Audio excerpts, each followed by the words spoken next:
All right, here we are with Coach Burns of Trinity. Coach, how are you on the eve of the season? Oh, I'm doing fantastic. How about you guys? We are good, sir. The enthusiasm, the passion for football, it doesn't go away, right? If anything, I would imagine it only intensifies the longer you stay in the coaching game.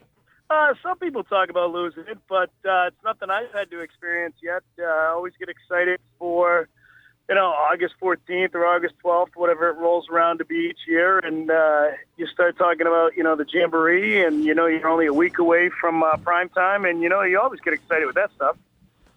Coach, let's talk about the Jamboree. Let's recap that a little bit. You guys played Salem the other night. Talk about the pros and the cons of what you saw from your team the week before the season starts. Pros that I saw from my team is I thought we moved the ball decently well. We were able to do some things on offense, turned it over a couple times, a holding penalty on our second drive, a fumble on our first drive, really stalled us out. So I think that's going to continue to get better. I think we got to get a little tougher when it comes to blocking. I think we run pretty well. Very pleased with the maturity of Hunter Hannon, who stepped in at quarterback for the departed Carmen Gianpetruzzi. He was able to throw the ball pretty well, found a couple open targets. So that was good. On the con side, just about the entire defense. And it was tough because I don't know how much of it was bad defense by us and how much was great play by Salem, because they are a very, very good team. They're very aggressive, come off the ball. They run hard. They do a lot of things that, give you some trouble, to play defense. I know I had watched 2 scrimmage tapes against Memorial and Exeter, and they moved the ball on both those teams. So Salem's going to be right there in the mix of it with, Pinkerton and probably, Merrimack, for the playoff spot in that conference. But, they expose run defense. They expose pass defense. We've just got a whole lot of work to do when it comes to playing defense. And obviously special teams where they took it 78 yards for a touchdown to open the game. You touched on Big G, Carmen Gianpetruzzi. You're going to find out what life is without him this year. But you also graduated several other seniors, Tristan Thoreau, Brad Rhodes, Austin Chambers, a plethora of skilled guys in those positions. Who can we expect to see step up? Is this Saku Bazier? Because I remember the first time I did the Trinity game, he lit it up as a freshman. Didn't see much action last year. Is this his season to step up with the absence of all those guys? Saku's a very, very talented guy. He's got a lot of, raw gifts. He's got a ton of speed. He's got some power. I mean, he's a 400-pound squat guy in the weight room. So he's a guy who's going to be right there for us. He's got 1,000 yards in his career already, going into his junior year. So, he was able to see some time as a freshman before he got hurt, and then he worked his way into things last year, coming back from an injury. So he's going to be a big one for us, and him having a big year is going to be important. Also, Will Shepard. Will's a guy who started at fullback for us as a sophomore last year. And Will's transitioning to a wingback spot and had a very, very good lacrosse season, and he's come in very good shape, and he's a tough runner. And Nick Perdue, at a fullback spot, who was a starter for us as well last year, is going to provide some good things. So, it's nice to have those 3 guys who did get a ton of playing time last year, and even the year before. And you work a guy like John Pope and Jack McCahill into the mix. And, I like what I see out of our skill kids so far. We're talking Trinity football with head coach Steve Burns here on the High School Insiders. You mentioned Shepard. He looked pretty good from my estimation at the Jamboree. Looked like he hit the hole pretty hard out of that wingback spot. Is he the primary ball carrier? Is that fair to say at this point? I have no idea who the primary ball carrier is. Even last year, when a game was over, if somebody asked me stats, I'd be shocked to find out who had the most carries. We just kind of call plays. Everybody's got a great spot.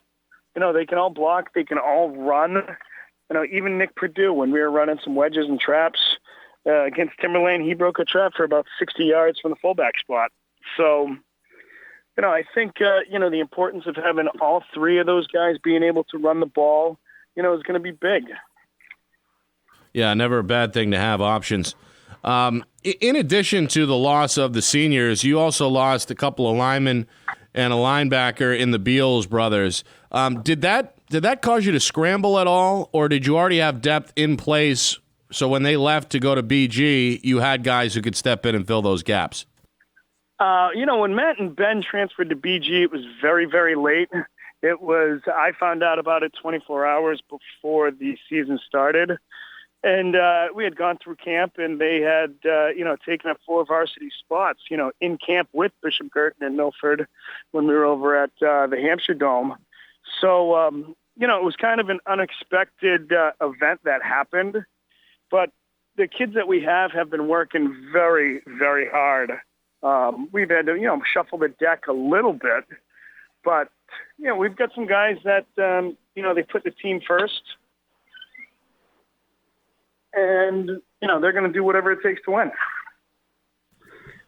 Well, let's continue talking about the line. To me, firmly entrenched in high school football, all levels of football for that matter, is won and lost in the trenches. I know the Beals brothers will be a big loss, but talk about the guys that you do have on the roster. Do you think you have the size in the trenches to get it done this season in a pretty heavy loaded South Conference in Division II? Well, I think the South Conference is by far the toughest one, with Milford and with Wyndham.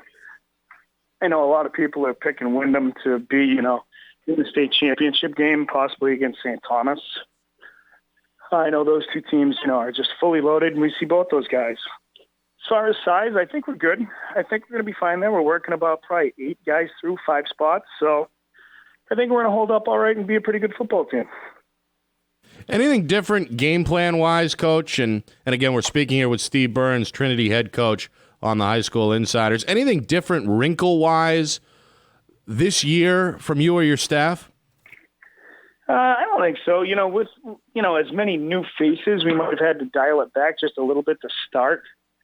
But I think, we've got the ability to do so many things out of our offense that we're going to be in pretty good shape. How far ahead do you game plan? I know the old adage is week to week, but is there a time where you kind of transition from the preseason and then, kind of take whoever's on the schedule and look at what they do? I would assume that that's the scenario, but is it? I'll start looking at teams, as far out as, St. Thomas, which is our last game of the year. We'll look at them, coaching-wise, but that's just looking at little things. For the most part, we're going week to week because things change so much. This week, we're looking at a team in West, which runs an I and an ace set. They've got some kids who can run the ball, a big line, and a quarterback who's very, very mobile.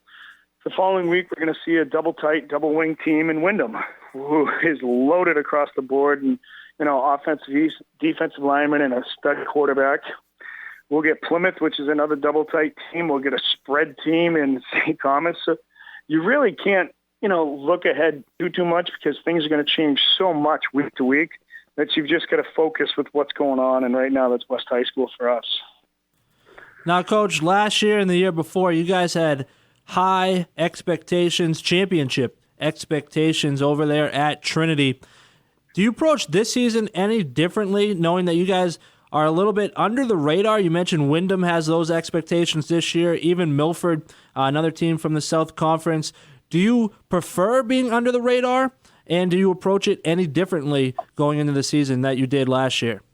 Yeah, I think if you talk to any coach, they're going to tell you that they've got championship aspirations. Right now, I'm very excited. We got the same record as the Division I state champion, Concord Crimson Tide. We've got just as many wins as they do right now, so I'm pretty confident and excited about that. But I'm not going to change the way I work. I'm going to think that, I want to be a state champion. I want to be undefeated. And we're going to work towards that. If we set lower goals, why bother? If we say, we'll be happy to be a 500 team, that's stupid. You don't do that to kids. And my thought is, hey, I want to win a title. Let's go win a title, and we're going to bust our fanny to do whatever it takes to get there. Yeah, I couldn't agree more. Again, Coach Burns on the phone talking Trinity football. The Pioneers open up the season Saturday against the Manchester West Blue Knights. Coach, you're not going to beat up on my alma mater that badly, are you? I'm concerned with them beating up on us. That was a pretty interesting game that they had with Manchester Memorial the other night, that's for sure. Well, what did you see from them against Memorial at the Jamboree that has you going back to the drawing board perhaps for this week's game? What I saw was a very, very mobile quarterback. He was able to wreak some havoc. The contain was broken quite a few times by Memorial. I'm sure Coach Colcord didn't like seeing his defensive ends go inside as much as he did. I know I watched the Sports Page interview, and he talked about that quite extensively.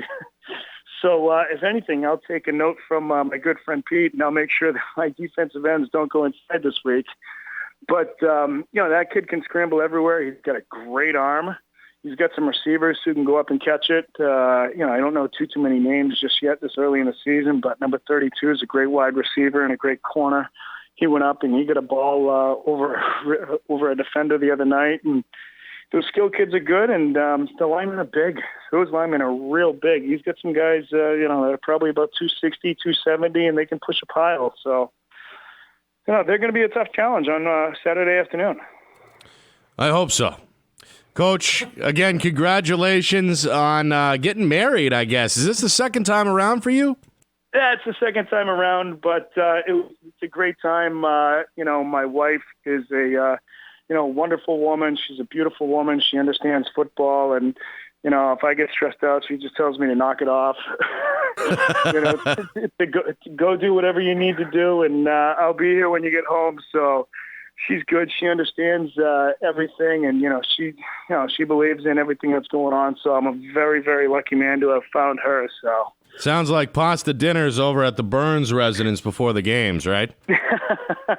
I don't know if she's looking to cook for that many people. Maybe we'll order up some pizzas for everybody. Either way, it sounds good to me. Hey, Coach, thanks again. We appreciate the time. Good luck, obviously, this season, and we'll talk again soon. Thanks a lot, Nick. Rich, you guys take care. Thanks, Coach. Really appreciate your time, and congratulations again. Thanks, guys. I appreciate it.